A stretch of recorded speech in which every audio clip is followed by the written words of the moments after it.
Hey, what up, everybody? This is steviebreech coming to you. I'm going to do some Over the Limit 2012 prediction videos. It's going to be tomorrow night on pay-per-view, coming to you all the way from Raleigh, North Carolina.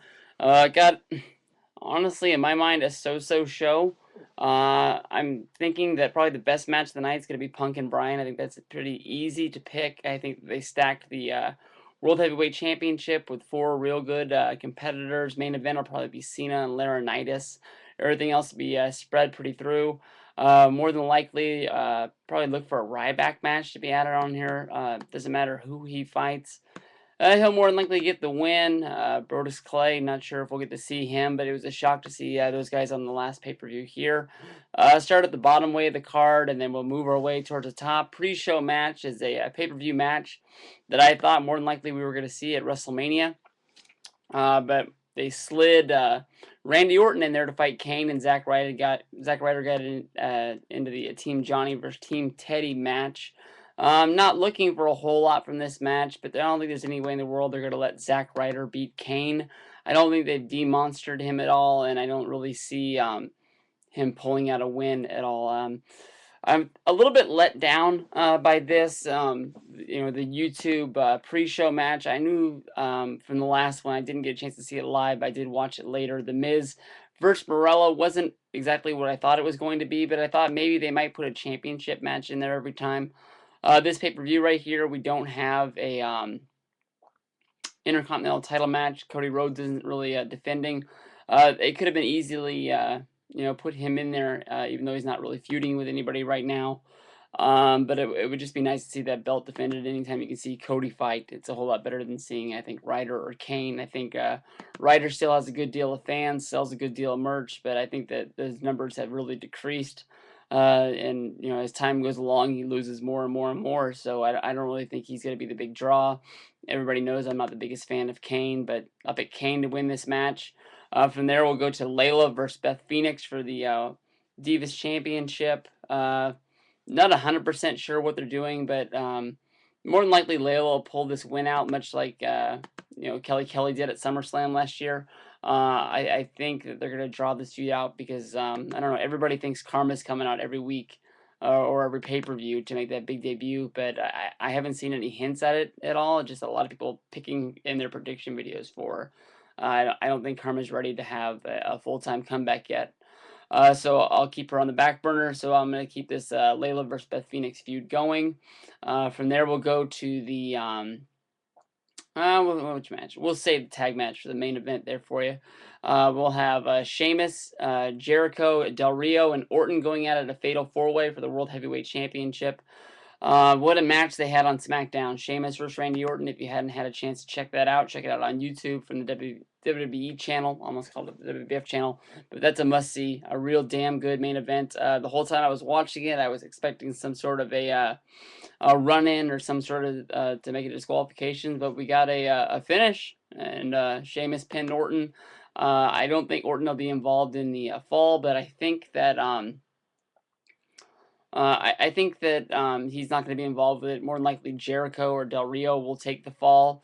Sheamus is going to be the champion. They wouldn't have crowned a new champion at WrestleMania if they weren't looking for some sort of long-term deal, and it doesn't look like they're looking for any title changes. They really want to build him as a face. They put a lot of time into it. They made him the champion now. They're going to really get this guy over as a top guy for the WWE. So I'm seeing him winning this match. Some people are predicting for a Randy Orton heel turn. I was looking for it. I was wanting it. I don't like Orton as a heel, but I want something fresh because when he turned face, he got rolled on me, pretty fast. And he's been a face since 26. So, I mean, 2 years going strong. I would love to see him jump to the other side, jump to the dark side. From there, we'll go to CM Punk and Daniel Bryan. I don't know, man. I'm going to pick CM Punk. I think that Daniel Bryan got this main event more than likely for the yes chance at the WrestleMania weekend and the push that he got after that. But I'm not sure they want to put a title on him, especially for the Raw brand. They need to keep making the star that is CM Punk. Seth Mates came out there and said that Punk would be the guy that would jump over and help Laurinaitis win to sort of form a union with Laurinaitis, Punk, and Brock Lesnar. I think that's a little bit far-fetched, but Punk does have that ironclad contract. But I guess I'm jumping to the other match here for you. But this is going to be a damn good wrestling match. Hopefully this doesn't let me down because of what my high expectations is. I think a lot of people are watching some best of ROH just to see what this was in the past, and hopefully this can build some new fans out there, people to the old ROH project that hopefully produce some more money going into that company.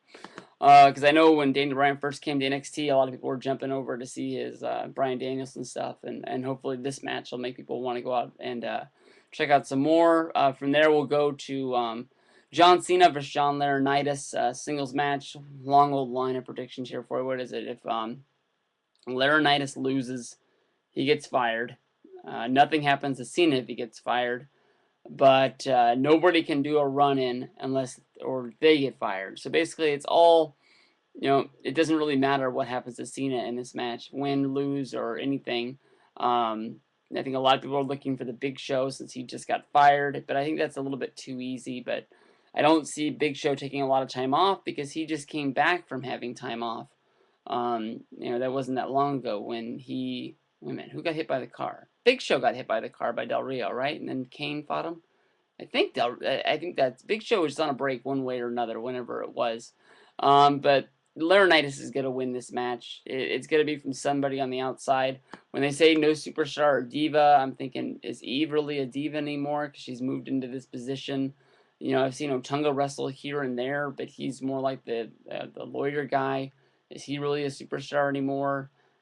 I can't think of anybody on the free agent market out there. I mean, everybody was saying that, Lord Tensai, who's wrestling on Superstars, if you missed it this week, he was the hired gun of Laurinaitis, but I don't think that's paying off as much anymore.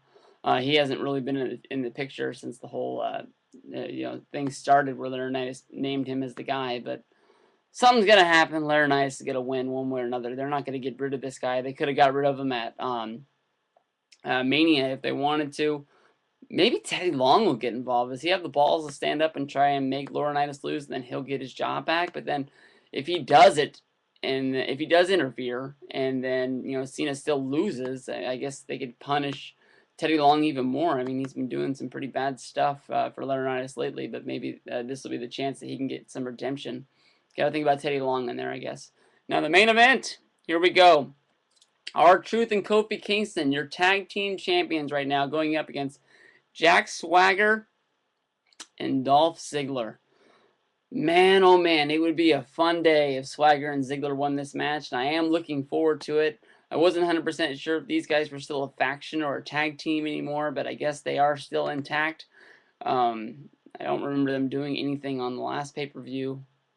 Maybe they did now that I think about it, but these guys are going to be your tag team champions. They're going to keep that title warm until they can pass it over to Titus O'Neil and Darren Young. I think that's a tag team that's going to be holding the titles. I've been praying for these guys to break up ever since they really got together. But I think them becoming the tag team champions, which would make both of these guys Triple Crown champions, both of them having the United States title, the World Heavyweight title, and now the tag team champions with Dolph Ziggler also being an Intercontinental champion in the middle. Really going to boost these guys up. Hopefully can help their resume, make them some main eventers in the future. I don't think there's anybody out there who watches my videos who didn't think I was going to pick Swagger in this match, but it's going to be a big letdown if he doesn't win this. I think he's one of the best wrestlers on the roster, and he hasn't really been doing anything since before SummerSlam, if you can even find anything along the way. I thought when he joined Vicky Guerrero's stable, something was going to happen, but nothing's really came from either of these guys except having really great matches and not having any payoff. This tag team title run should have came a long time ago, and hopefully we'll start on Sunday, but we'll have the pay-per-view, and then we'll be back later that night. We'll talk about it a little bit more. Thank you very much. I'm going to go to the couch right now. I'm going to watch some $5 wrestling, and I'm going to take a nap. So thank you very much.